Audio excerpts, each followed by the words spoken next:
Okay, so let me share again.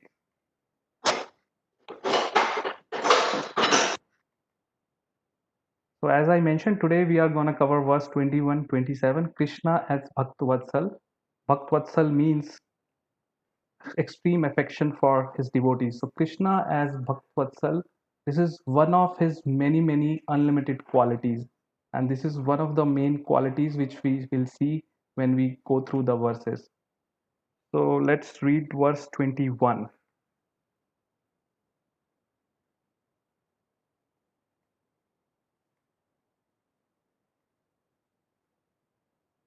If anyone wants to read even the Sanskrit part, you're most welcome. And even when I am reading, I would encourage everyone that they can recite at their end, because what happens when we recite these Sanskrit verses, we get blessings of Lord and we get purification. So even if you recite in not so perfect pronunciation, it doesn't matter, because what Lord sees is our effort, that if we are trying to learn something, and that is what matters. So verse 21, 22. Arjuna uvacha सेनायोरुभयोर्मध्ये रथं स्थापयाम्यच्युता यावदेतान्निरीक्षेऽहं योद्धुकामानवस्थितान् कैर्माया सहायोद्धाव्यम् अस्मिन् राणासमुद्यमे. So anyone wants to read translation and purport? Unmute yourself I and want to read, my Prabhu. yes, go ahead, Mataji, Sridevi. Arjuna said, O infallible one, please draw my chariot between the two armies so that I may see those present here who desire to fight and with whom I must contend in this great trial of arms. Purport. Although Lord Krishna is the Supreme Personality of Godhead, out of his causeless mercy, he was engaged in the service of his friend. He never fails in his affection for his devotees, and thus he is addressed herein as infallible. As charioteer, he had to carry out the orders of Arjuna, and since he did not hesitate to do so, he is addressed as infallible. Although he had accepted the position of a charioteer for his devotee, his supreme position was not challenged. In all circumstances, he is the supreme personality of Godhead, Rishikesha, the Lord of the total senses. The relationship between the Lord and his servitor is very sweet and transcendental. The servitor is always ready to render service to the Lord, and similarly, the Lord is always seeking an opportunity to render some service to the devotee. He takes great pleasure in his pure devotees assuming the advantageous position of ordering him than he does in being the giver of orders. Since he is a master, everyone is under his orders, and no one is above him or order him. But when he finds that a pure devotee is ordering him, he obtains transcendental pleasure, although he is the infallible master in all circumstances. As a pure devotee of the Lord, Arjuna had no desire to fight with his cousins and brothers, but he was forced to come onto the battlefield by the obstinacy of Duryodhana, who was never agreeable to any peaceful negotiation. Therefore, he was very anxious to see who the leading persons present on the battlefield were. Although there was no question of a peacemaking endeavor on the battlefield, he wanted to see them again and to see how much they were bent upon demanding an unwanted war. Thank you. Thank you. Thank you. So, just to see, like in the last class, we covered when Pandavas and Kauravas were blowing conch shell, and then we saw that when Pandavas blew the conch shell, the Kauravas, their heart were broken. And now this is the first shloka where we see Arjuna is saying something, Arjuna Uvacha. And also, this is the first shloka where we see a mention of where Shri Krishna comes into the appearance. So, this is, let me just share. Uh, okay, so So this is Krishna's first appearance in Bhagavad Gita. You see, and then what is he doing here? If you noticed, he is driving Arjuna's chariot and accepting his order. So even though he is the supreme controller, he is the Param Ishwar, but he is taking orders from his devotees as if he is a menial servant. Isn't this glorious? So this is what we are gonna discuss today. Like, and this is the theme. This is called the Bhakt Vatsal quality of Krishna. Krishna enjoys reciprocating with his devotees. So devotees render service to him, and he enjoys rendering service back to these devotees. In this shloka, if you see, Arjuna refer to Krishna as Achyuta. And if we see the word to word meaning, Achyuta here means, where is that? Like, oh, infallible one. So why is Krishna referred as Achyuta? Because first of all, he is the supreme, so he never falls down from his position. We all are fallen souls in Kali Yuga. We have fallen down from our constitutional position, but he is supreme and he never falls down. Secondly, Lord never fails in affection for his devotees. So, and this is evident by seeing here where he is driving the chariot of his devotee friend Arjuna out of his causeless mercy. So, when devotee does even a small service to Krishna, Krishna never fails to recognize that service and he reciprocates affectionately, no matter what the service is. That's why we see he did not hesitate to carry out the order of Arjuna. And this doesn't mean that his position as Supreme Lord has changed. He's still the Supreme Lord, still Rishikesha, and it doesn't undermine his position, but he reciprocates and in a loving way. And there is a pastime which I just want to quote here. It's a pastime which happened during Chaitanya Mahaprabhu's time. So as you know, Chaitanya Mahaprabhu, as some of you may know, Chaitanya Mahaprabhu was present on this earth in Nadia district in West Bengal around 500 years back. And Chaitanya Mahaprabhu was in a form of Radha and Krishna together in one form. That is Chaitanya Mahaprabhu. And he came specifically to preach this message of Hare Krishna Mahamantra and how to practice as a devotee. So in Chaitanya Mahaprabhu basically is Krishna himself, but in a form of devotee. So he came here 500 years back to show to the world or show to us how we can practice this message of Bhagavad Gita by demonstrating himself by his own behavior.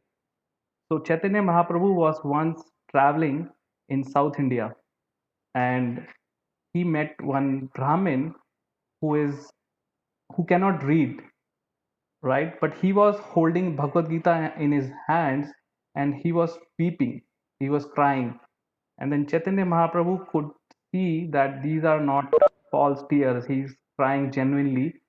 And then he asked, why are you crying?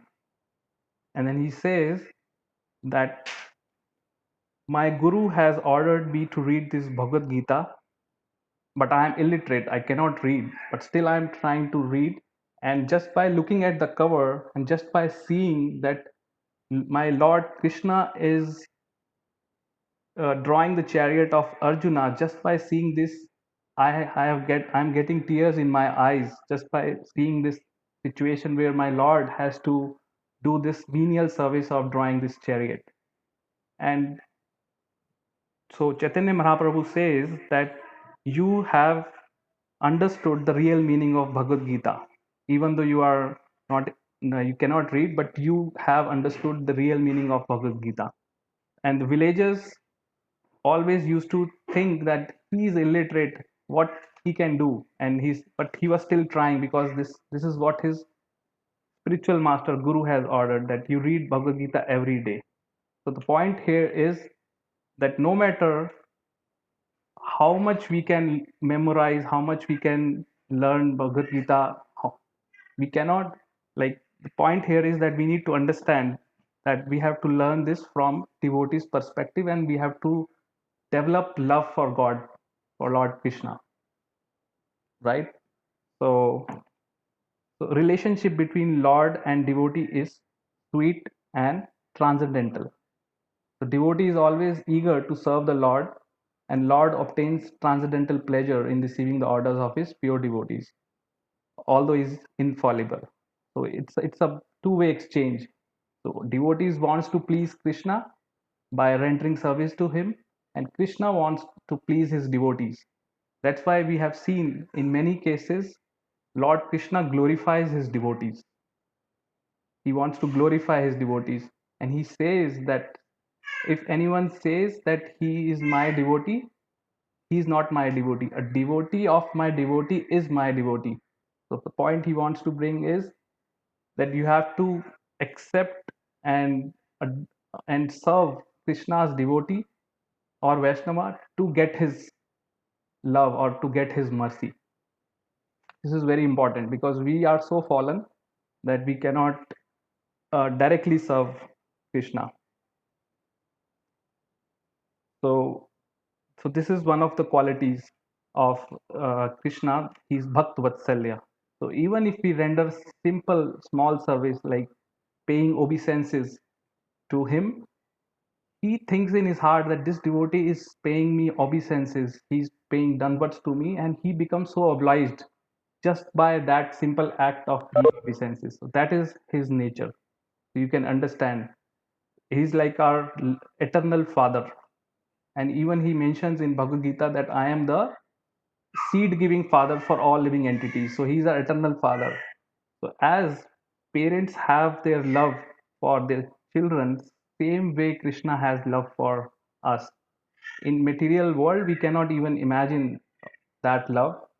Uh, the closest, as per our acharyas, the closest which we can see in material world is the love between mother and his child. That's the love which Krishna has, much more than that with us. So you can imagine, and how eager he is uh, to receive us back in his spiritual world.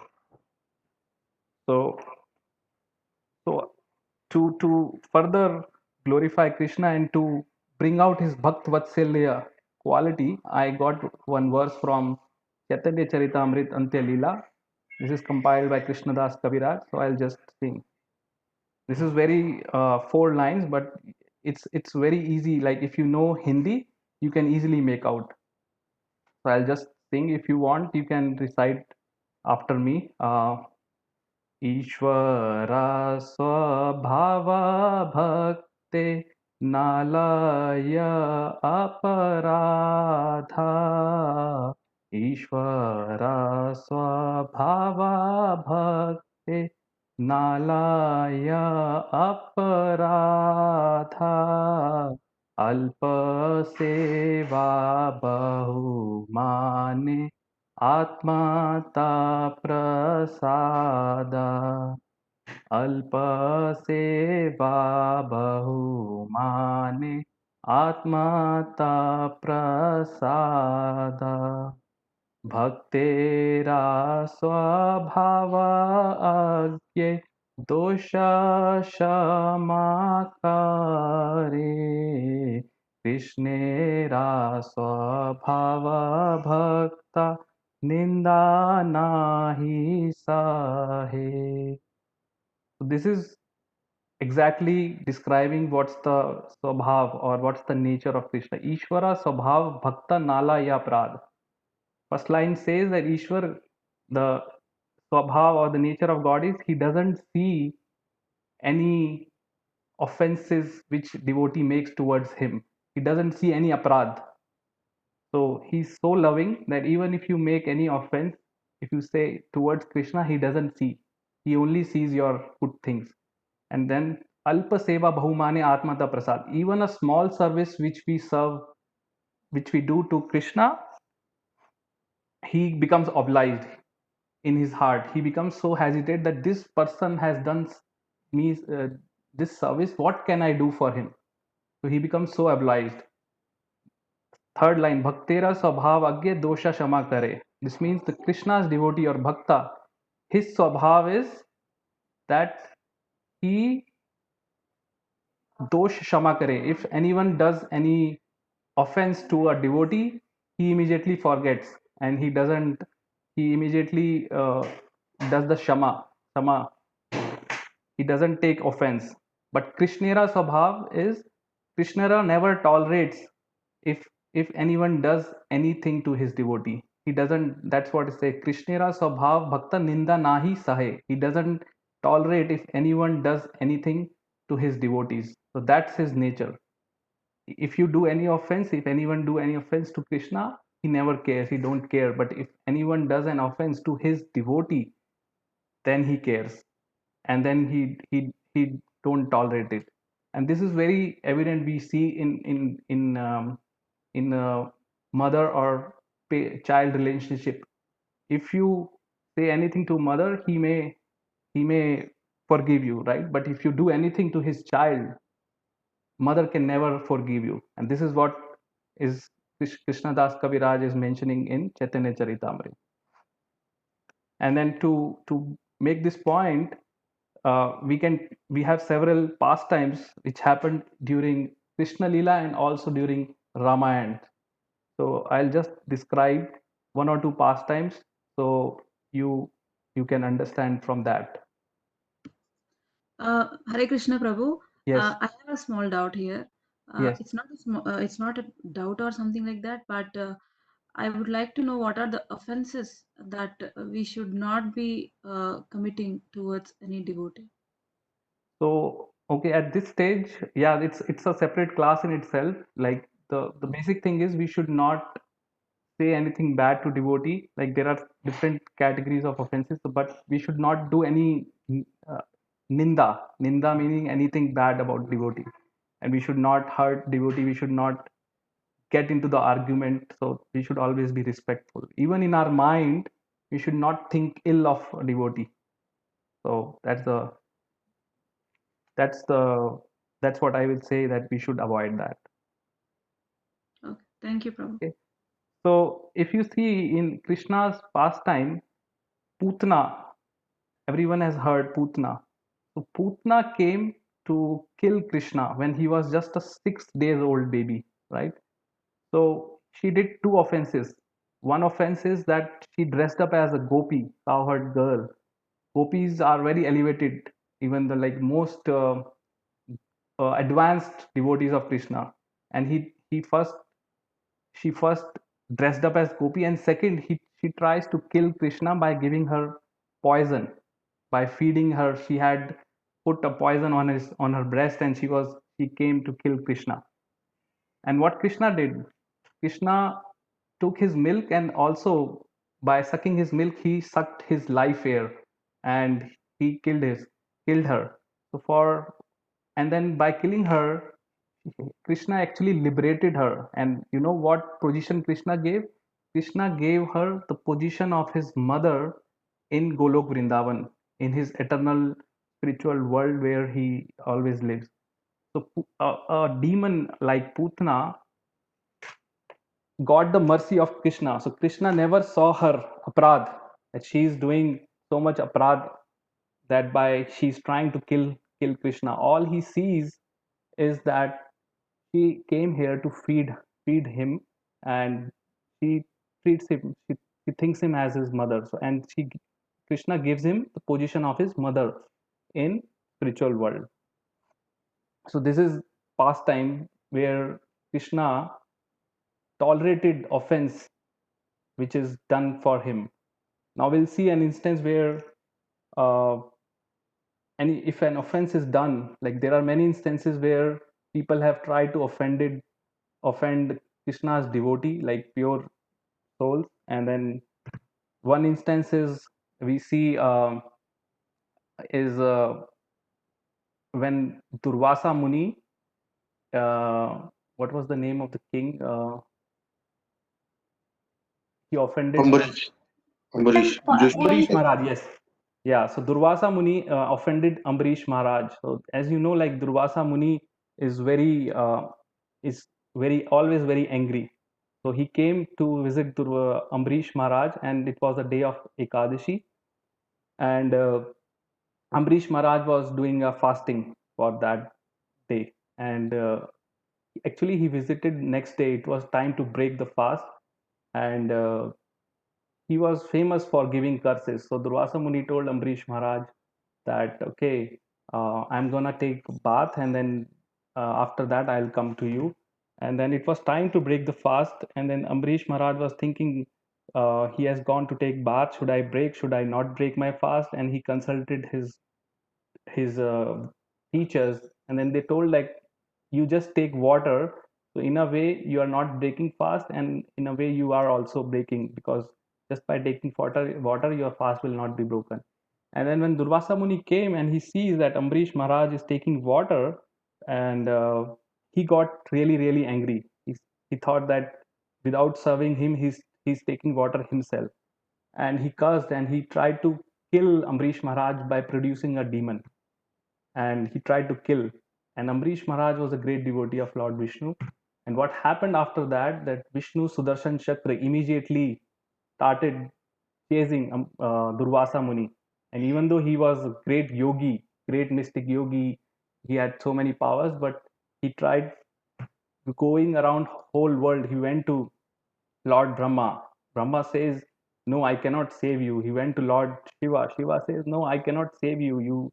You go to Lord Vishnu." And he went to Lord Vishnu because Sudarshan Chakra is from Lord Vishnu. Vishnu says, "I cannot save you because you have offended my devotee. So only way you can be saved is if you go and try to seek forgiveness from the devotee from whom you have offended." And then ultimately he came back, and then he he felt guilty, and then he pleaded guilty to Ambarish Maharaj. And then Ambarish Maharaj, being a pure devotee, immediately he didn't take any offense, and then that's how his life got saved. So this is the instance from this is mentioned in Srimad Bhagavatam. So that's the nature of God, that he never tolerates any offense for his devotee. Now we see one instance in Ram Leela as well. So this is when Lord Ram and Sita Devi were in the forest doing vanvas.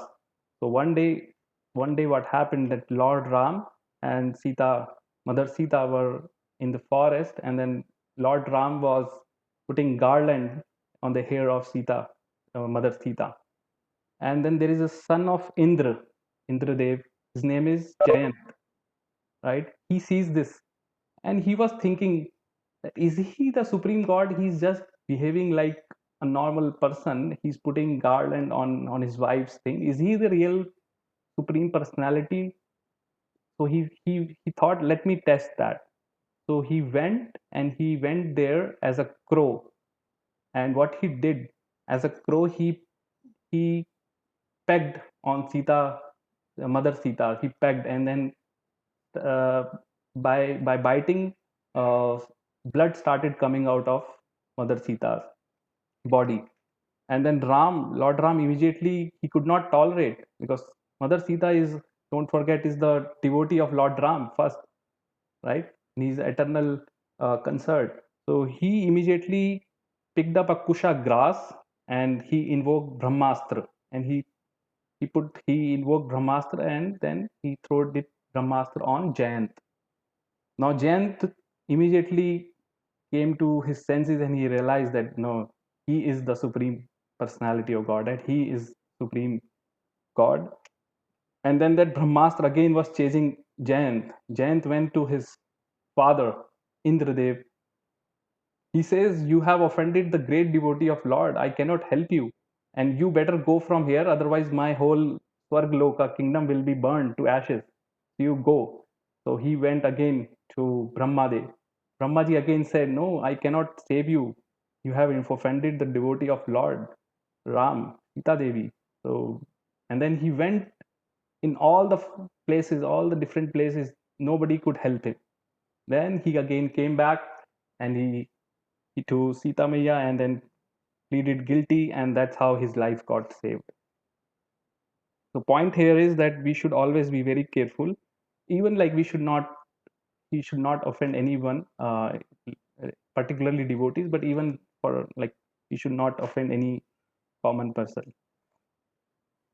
Then, so these are the two pastimes which I thought of sharing with you all. So if you see that Krishna Swabhav is Bhakta Vatsalya.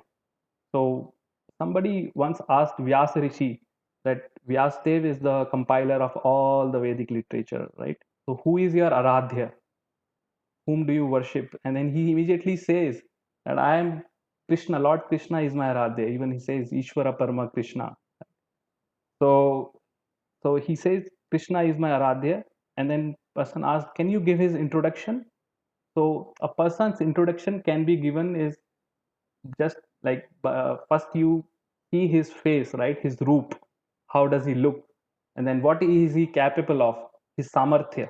In Hindi, you say samarthya. What is he capable of? If we when we try to uh, get into a relationship, we see what we see. We see how the person looks, what is he capable of, and then if we go further, then his swabhav, what is his nature. So first two features like his roop may change. Today he's young, tomorrow he may not. So and then samarthya also may change, but swabhav, the nature is something which is never changed. You know what Vyasdev replied? He says Krishna's roop is Satchid Anand. Sat means it's eternal, Chit means knowledge, Anand means bliss. So he's full of eternal knowledge and bliss. So his roop is Satchid Anand. Samarthya, what is his Samarthya? He is capable of maintaining millions of universes. So that's his Samarthya. And his Swabhav, his nature is Bhakta Vatsalya. So and Bhakta Vatsalya, uh, he has extreme affection for his devotees. If devotee simply surrenders to Krishna, Krishna takes him. And Krishna also says in Bhagavad Gita that if anyone comes and surrenders to me, I take away all his sins, and I take away all his sins and then get him purified. Do not fear. Sarva dharman parityajya mam ekam sharanam raja aham to am sarva papebhyo mokshashami ma sucha. So this is what Krishna instructs to Arjuna, that just surrender to me, just abandon all the varieties of religion and surrender to me. I will ensure you that I will take away all your sins. Do not fear. So this is what Vyasadev replied, that he simply uh, removes all the sorrows, all the obstacles from his devotee's path. And this is not his duty, right? We need to understand one point. I want to mention that this is not Krishna's duty that remove to remove all the dukh or the sorrows from devotee's life, or remove all obstacles, because duty may change.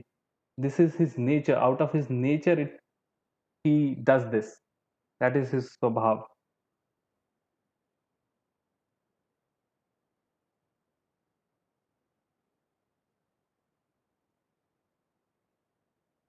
So I hope this point is clear. So let's move on. Um this is the important verse in this in among 7 verses, which highlights his quality as Bhaktavatsalya. And any comments, any questions before we move on?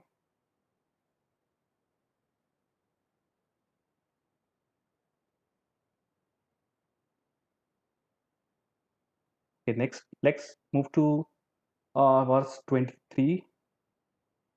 योत्सायामानम् अवशेषा अहं या एते अत्र समागताः धार्तराष्ट्रस्य दुर्बुद्धेर्युद्धे प्रिया चिकीर्षवः.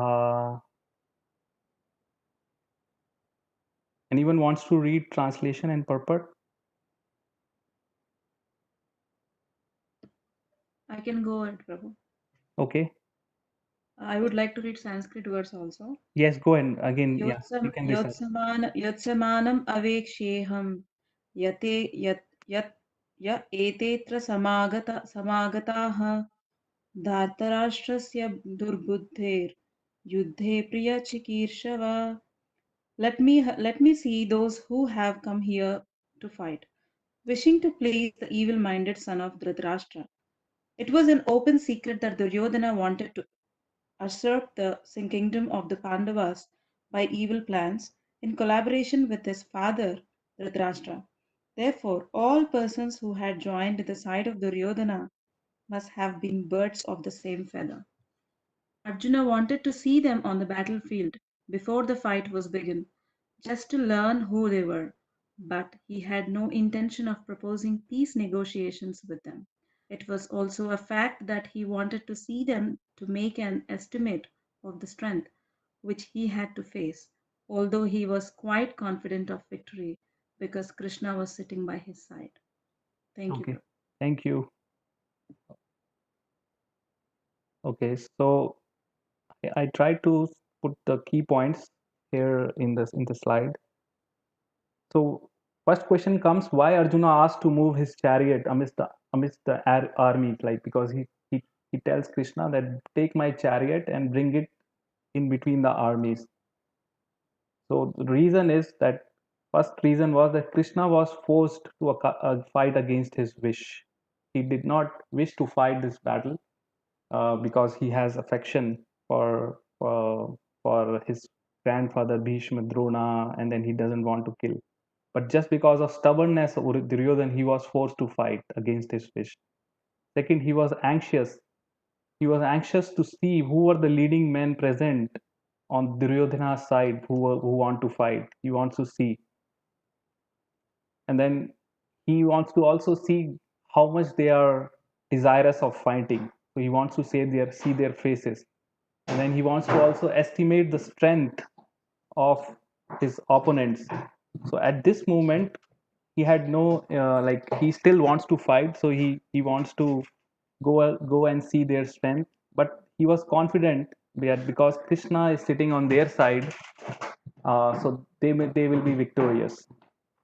So at this point mentions that he had no intention of even peacemaking at this position, so he was fully prepared to fight, but he was forced to fight. So that's the reason he asked Krishna to bring his chariot in between the armies. So moving to next 1.24. Sanjay Uvacha Evam Ukto Rishikesho Gudakeşana Bharata Senayor Madhye Thapayitva Rahottamam. Anyone wants to read translation purport?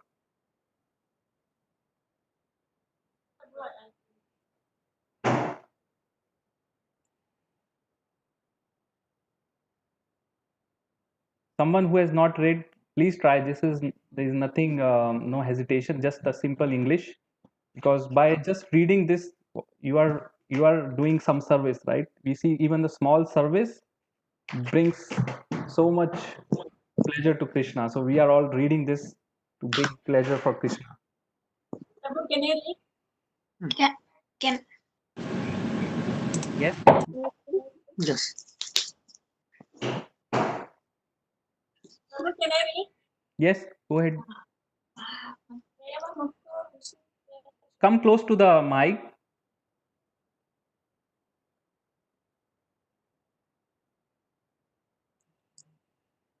एवमुक्तो ऋषिकेशो गुडाकेशेन Bharat सेनयोर्मध्ये स्थापयित्वा रथोपमम्. Sanjay said, Not able to hear you properly. what descendant of Bharata, Yes. having thus been addressed by Arjuna, Lord Krishna drew up the fight the chariot in the midst of the armies of both parties. Purport. In this verse, Arjuna is referred to as Gudakesha. Gata means sleep, and one who conquers sleep is cancelled. Sleep is called Gudakesha. Sleep also means ignorance. So Arjuna conquered both sleep and ignorance because of his friendship with Krishna. As a great devotee of Krishna, he could not forget Krishna even for a moment, because that is the nature of a devotee. Either in a way, either in a waiting or in sleep, a devotee of the Lord can never be free from thinking of Krishna's name, form, qualities, and pastimes. Thus, a devotee of Krishna can conquer both sleep and ignorance simply by thinking of Krishna constantly. This is called Krishna consciousness or samadhi. As, as Krishna said, as Rishikesa are the director of the senses and mind of every living entity, Krishna could understand Arjuna's purpose in placing the chariot in the midst of the armies. Thus he did so and spoke as follows. Okay. So here, after being instructed by Arjuna to bring his chariot in between the armies, Krishna does that, and then he refers Arjuna as Gunakesha. So here Prabhupada mentions Gunakesha means Gunaka means sleep, and Gunakesha means one who conquers sleep. And then sleep is also Guna is referred as ignorance. So again, in one way, it's referring to even us. So without this knowledge of Bhagavad Gita, we are all ignorant. So it refers to us. And as Arjuna conquered his sleep and ignorance by listening this message of Bhagavad Gita, it's expected that all of us at the end of this Bhagavad Gita class, whole after we complete this whole 700 verses, we will be out of ignorance and out of our sleep. This is the main message which is being conveyed. And as a human being, right, we have this duty, or we should be thinking, or we should be actually asking, we should be asking to ourselves that why I have come to this material world to suffer, who I am, who is Krishna, who is Paramatma. All these answers, all these questions should come in our mind, and then one should seek answers to these questions by going to the people who know this. This is called Brahma Jigyasa. And then our Bhagavad Gita is the text which is spoken by Lord Krishna himself, and it answers all our questions. Just to give you a simple analogy, if you buy some mobile phone, right, or if you buy something new gadget, you get a manual for that gadget, how to operate it, right? And then without reading manual, you may not be able to operate that gadget properly. Similarly, we got this human form of life, but we don't know what is its purpose and how we should lead this life. And this Bhagavad Gita is the manual for this human life, form of life, which is given by none other than Lord Krishna himself, because he is the creator of this whole world.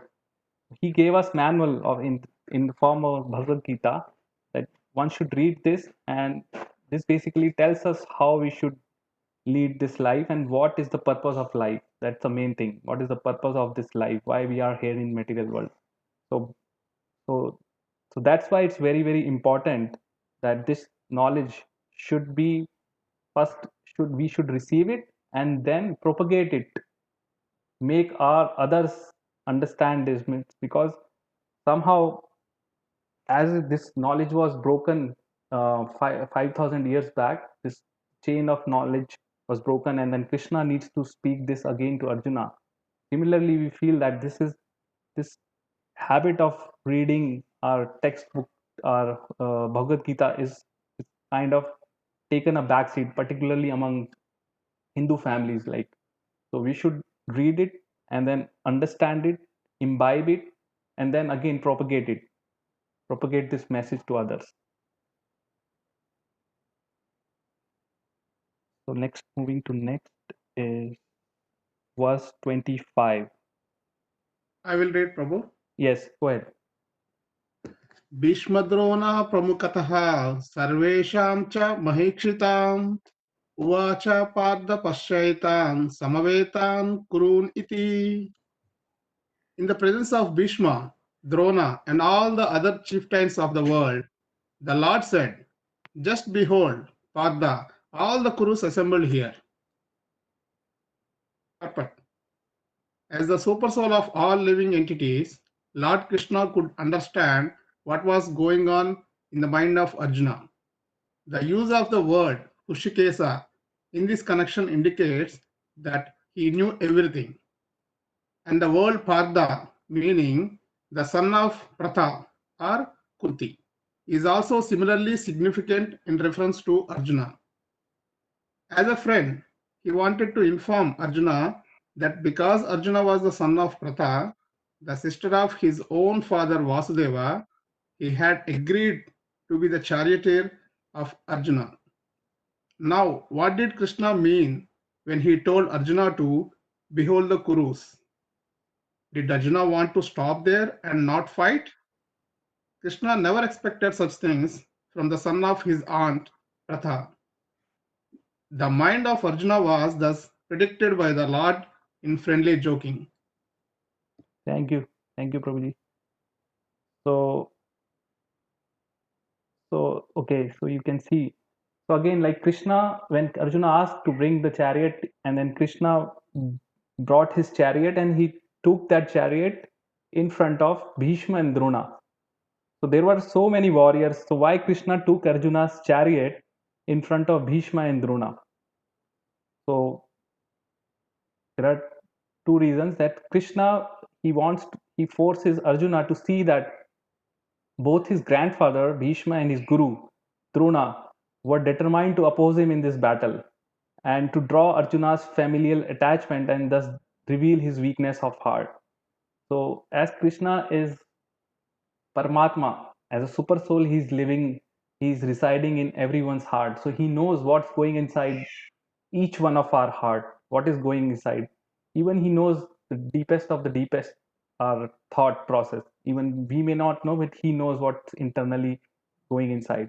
So he knew that there is some familial attachment that Arjuna has, and he basically wants to put Arjuna in a situation where his weakness comes out, weakness of heart. So that's why he took his chariot in front of Bhishma Dev and Dronacharya, and he knew that Bhishma Dev is very dear to Arjuna, and so Dronacharya. And then Krishna does this. Why he does this? Because he wants to speak Bhagavad Gita. He wants to speak this Bhagavad Gita, this message, and he chose Arjuna as the recipient of this Bhagavad Gita. So basically, Arjuna is not a ignorant person, or he was not a fool person, that he didn't knew all this message, but he was put into this situation by Krishna himself, by his Maya, that he become perplexed and ignorant, and then he asks all these questions. So because Krishna wants to speak this Bhagavad Gita again, and don't forget, Krishna, 5,000 years back, Krishna descended himself. He was present on this earth in his original form as Krishna. So, if you know, like in one day of Brahma, which is very long, which is in 4.3 billion years, Krishna comes only once. In 4.3 billion years, he only comes once to the material plane. He may send his other incarnations or his other representatives, but he comes only once by himself, and this happened just 5,000 years back. So we are so fortunate that this happened in very near past, right? 5,000 years back. If you think, in 4.3 billion years he comes once, and he just came 5,000 years back. So he wants to speak this message for Bhagavad Gita. He wants to revive this message, and he chose Arjuna to as a recipient. And Arjuna basically acted on behalf of all of us, and he asked all the relevant questions to Krishna, so that he can speak this message. So that's why he took his chariot in front of Bhishma Dev and Drona.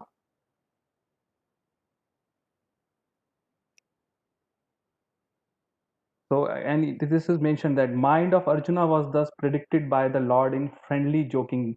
So he knew that there is some weakness, and he put Arjuna in this situation where he where Krishna can, where Arjuna was uncertain, and then his mind was filled with so many questions, so much uncertainties, and then Krishna spoke this Bhagavad Gita. Next, anyone wants to read this one, 126 Sanskrit as well? Or I will read. okay, go ahead. तत्र चितान् पार्थाः पितॄन् अथा पितामहा आचार्यमातुलन् वैत्रणः पुत्रं पौत्रान् संक्षिप्तता शुरु सहुद्र सक्षैव सेनायुरुभयोरपि. Translation. There Arjuna could see within the midst of the armies of both parties his fathers, grandfathers, teachers, maternal uncles, brothers, sons, grandsons, friends, and all his fathers-in-law and well-wishers. Purport. On the battlefield, Arjuna could see all kinds of relatives. He could see persons like Bhurisrava, who were his father's contemporaries, grandfathers Bhishma and Somadatta, teachers like Dronacharya and Kripacharya, maternal uncles like Salya and Sakuni, brothers like Duryodhana, sons like Lakshmana, friends like Ashwatthama, well-wishers like Kratavarma, etc. He could see also the armies which contained many of his friends. Okay, so thank you. So in this verse, different grades of Arjuna's relatives were mentioned. So there were his grandfather Bhishma and Somadatta, his father's contemporaries like Bhurishrava. Then there were teachers like Dronacharya, Kripacharya, his maternal uncles Shalva, Shakuni, then brothers like Duryodhan, and then his sons Lakshman, friends like Ashwathama, who was his Guru Bhai, well-wishers like Kritvarma, and then the both the armies. So here different grades of relatives were mentioned, which Arjuna saw, who were there to fight against Pandavas. And so this is the message which is conveyed here. Next, 127. Anyone wants to try?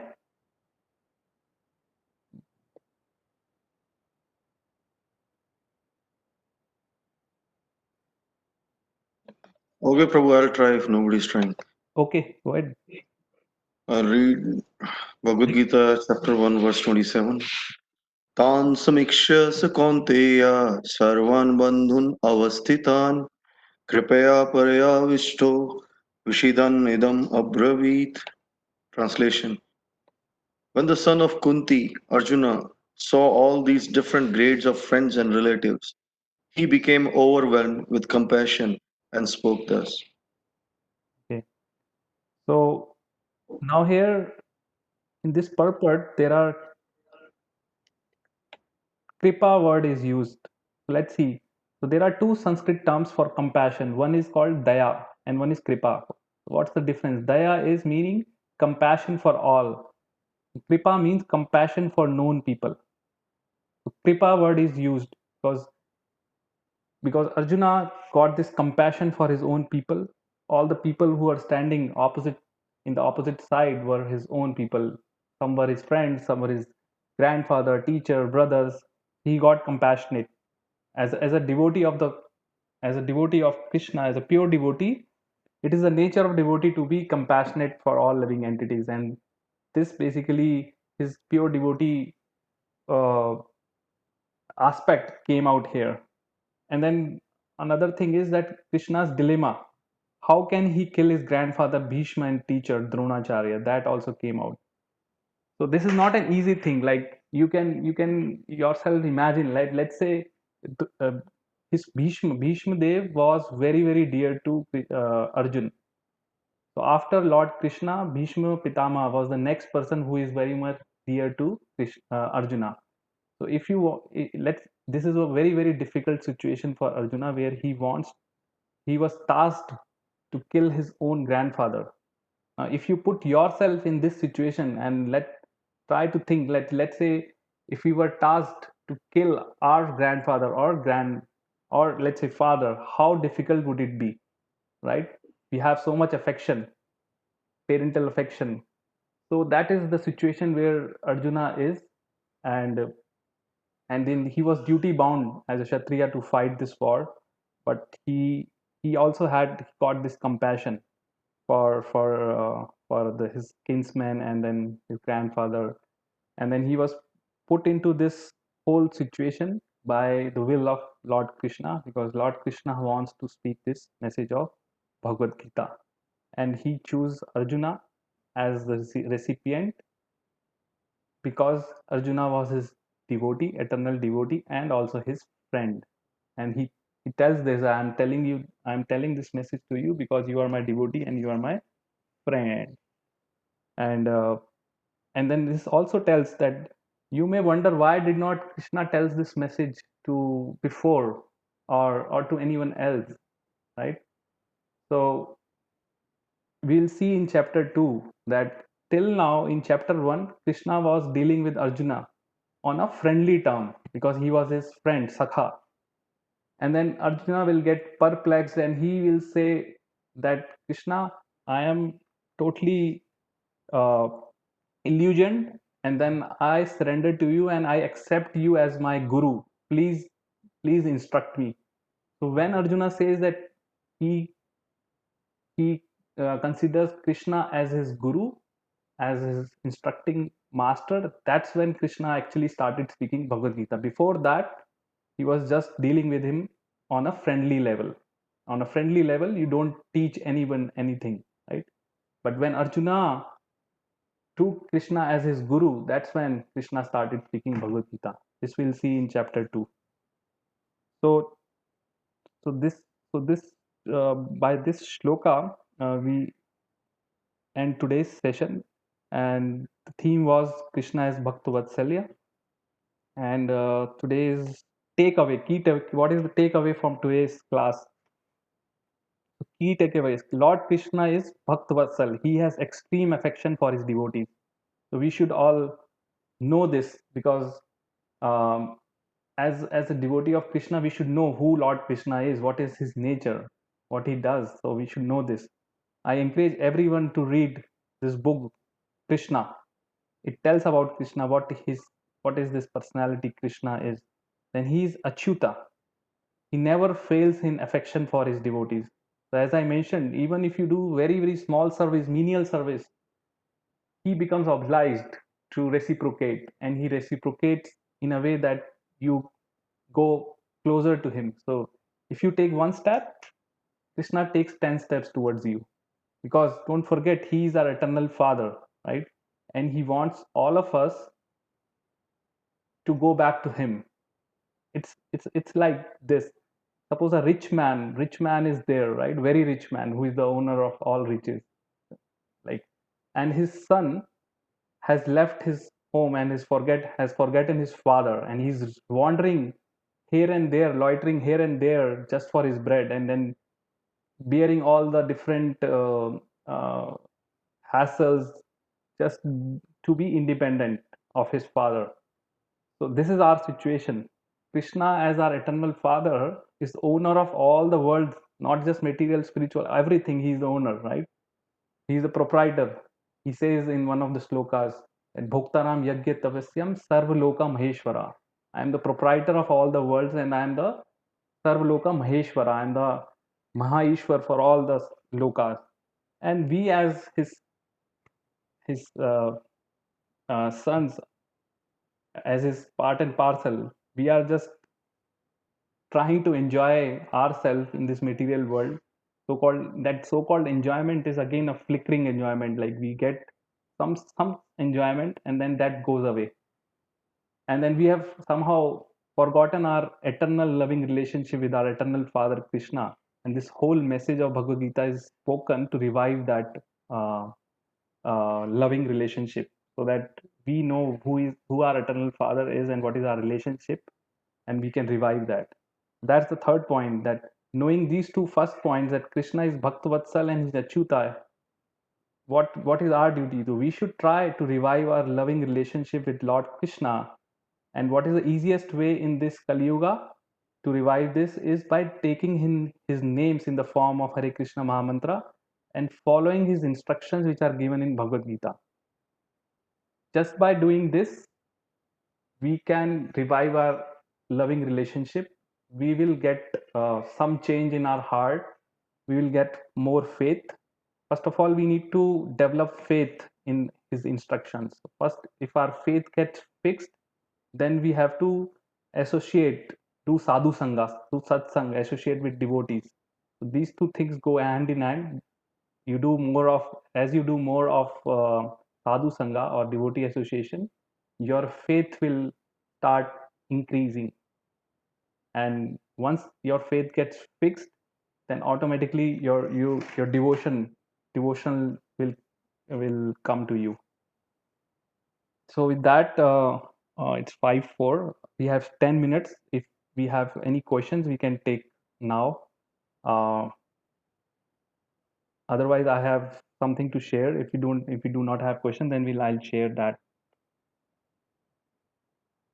So you can unmute yourself if you have any questions, or even any reflections, or even any comments that if you are liking this theme-based Bhagavad Gita, or if you have any comments where you see we can improve or we can do anything better, so you are most welcome.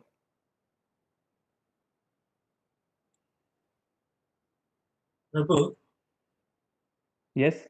yeah, can you explain more on 24 Buddha Kesha? Gunakesha. Okay. So Gunakesha is being referred to Arjuna. So Krishna is referring to Arjuna as Gunakesha, and then Prabhupada mentions here Gunakesha means one who has conquered sleep and one who has conquered his ignorance. So as you know, like Arjuna is not an ordinary living entity.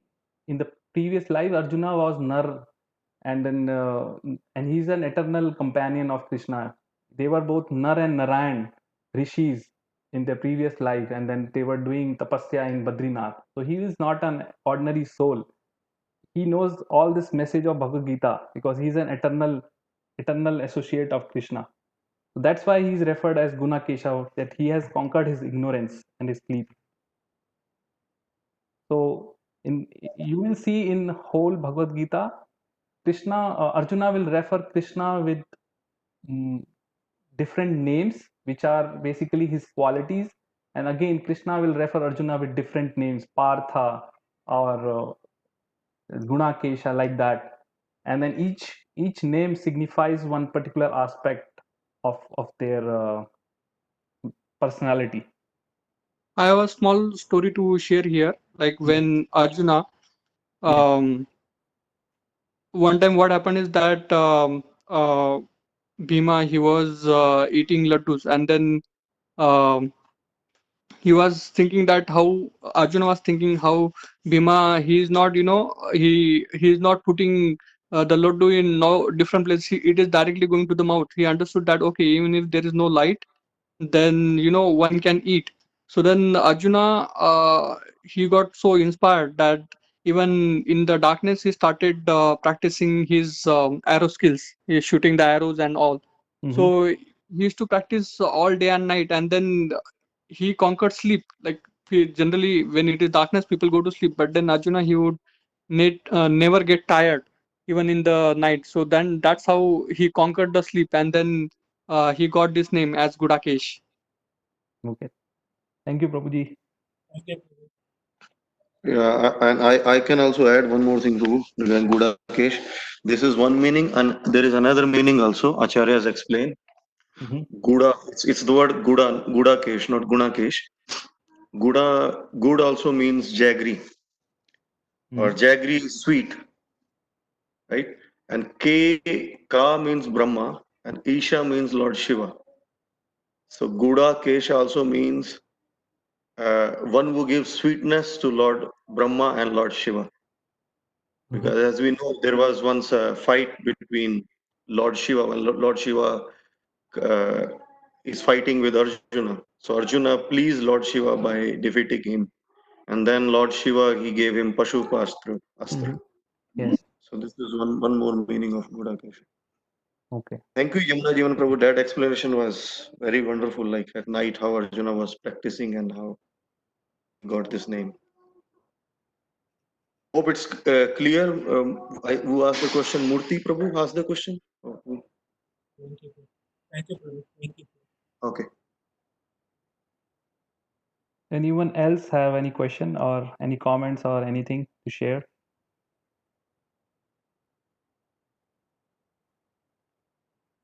So, okay, I just want to, just for our, I want to share some glories of Bhagavad Gita. It will take me just 2 minutes. I thought of we should know what we are reading and how important it is. So I'm gonna share the glories of Bhagavad Gita. I'll just read, it will take 2 minutes.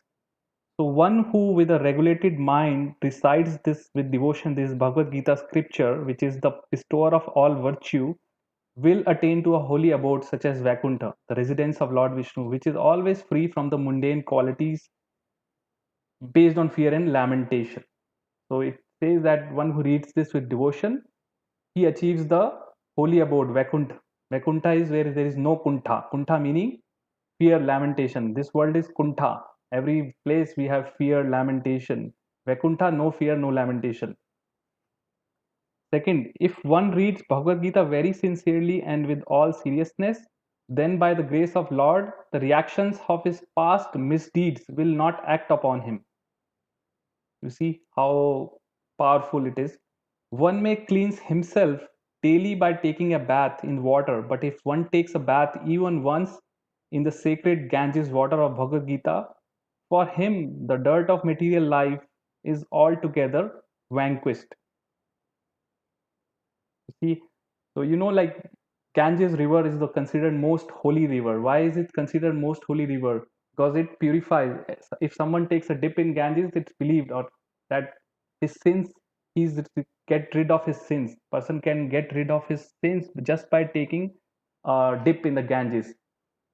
And if you see Ganges water, if you go into the laboratory, the report will come. It's the same water, H2O. So what's so special about Ganges water? Anyone knows what is the so special that just by taking a dip you get rid of your sins? People go.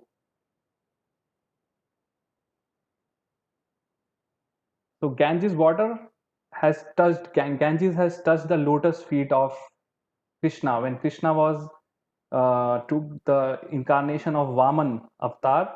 That time it touched his feet when he was touching the upper planetary system, and it pierced, and then that's how Ganges came from the spiritual world. So you can imagine just by touching his feet, Ganges gets so much potency that it can purify everyone. So this message of Bhagavad Gita is coming from directly from his lotus mouth. So there should not be any doubt that this just by reading this Bhagavad Gita and understanding it, we all get purified from for all our past misdeeds or past sins. That's what is mentioned. Next, because Bhagavad Gita is spoken by the Supreme Personality of Godhead, one need not read any other Vedic literature. One need only attentively and regularly hear and read Bhagavad Gita. In the present age, people are so absorbed in mundane activities that it is not possible for them to read all the Vedic literatures. But this is not necessary. This one book, Bhagavad Gita, will suffice because it is the essence of all Vedic literatures, and especially because it is spoken by the Supreme Personality of Godhead. See how important it is. Because we have just limited life, we do not have time to read all the Vedic literature. There are 4 Vedas, we do not have time. 108 Upanishads, Puranas. So this Bhagavad Gita is the, you can say, essence of all the Vedic literature, and because this is directly spoken by God himself, he has told whatever he wants to say, and this is sufficient for our age if we just read this message of this. So he has made it very, very simple. By drinking the Ganges water of Gita, the divine contents of Mahabharata emanating from the holy lotus mouth of Lord Vishnu, one will never take rebirth in the material world again.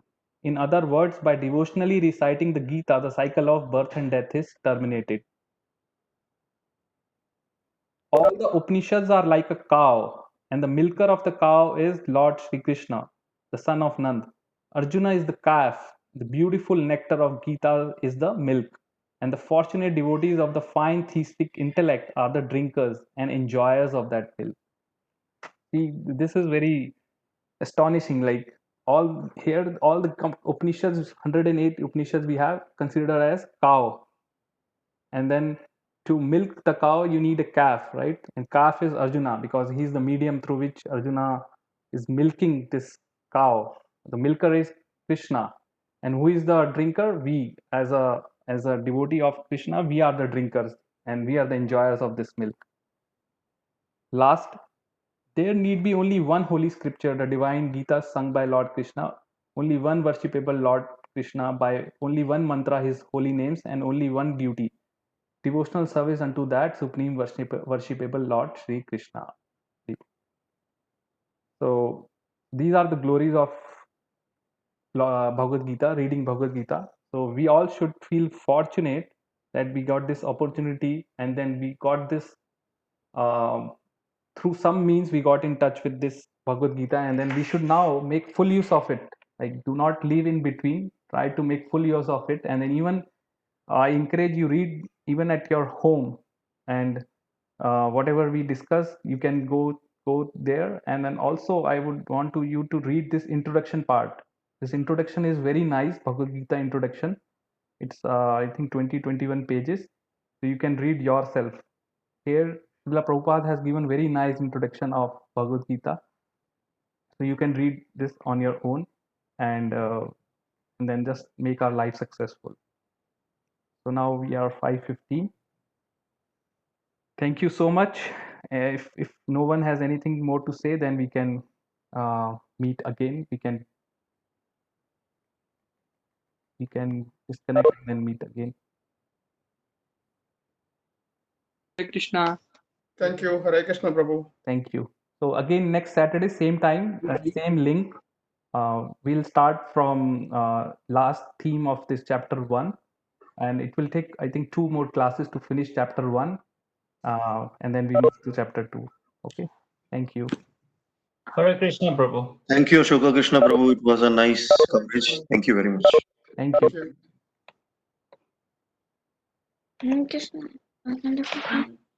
Prabhu, how to learn the correct pronunciation of Sanskrit slokas? So how to learn? So I would say, if you go on YouTube, you say Bhagavad Gita recitation chapter 1, and then you will get so many recitations. Just pick one and then listen what the recitation is, and then practice by following that. That's the best way. Okay, thank you, Prabhu. Thank you. I have a question regarding the Mahamantra. Yes, yes. So can you say it for us so we know how to do it the right way? Okay, so Mahamantra just had 3 names, Hare, Krishna, and Rama. So it says Hare Krishna, Krishna Krishna, Hare Hare, Hare Ram, Ram Ram, Hare Hare. Okay. So 16 words altogether, but only Hare Krishna and Ram, 3 words are used. So what it means, I will tell you the meaning. Hare is here referred to as Radharani, who is the internal potency of Krishna. So we are actually praying to Radharani to engage us in the service of Krishna. So that is meaning Hare Krishna, Krishna Krishna, Hare Hare. So that is the meaning of this Hare Krishna mantra, and this is again coming from Upanishads. So it's mentioned in one Upanishad which is called Kali Santarna Upanishad. Again, that if you search Kali Santarna Upanishad, you will see this Mahamantra mentioned there. So it was a conversation between Brahmaji and Narad. Just before the beginning of Kali Yuga, Narad knew that in Kali Yuga people will have short lives, short memories, so they will not be able to practice either deity worship, or they cannot do meditation, even they cannot do big yagyas. So then he went to Brahmaji and asked, what is the thing which people can do in Kali Yuga through which they can get liberation? So Brahmaji then told that after looking all the Vedic literature, this is the mantra which in which Lord Krishna has put all his potency, all his energy, and just by chanting this mantra, people can get rid of all their sins, and also they get tribulation. And then this mantra used to be first Hare Ram, Ram Ram, Hare Hare, Hare Krishna. Like if you read that Upanishad, Hare Ram was coming first. So what happened, why it was changed to Hare Krishna first is the 500 years back when Chaitanya Mahaprabhu was here, right? So he changed the order. So why he changed the order? Because it says that Vedic mantras needs to be chanted by Brahmanas specifically.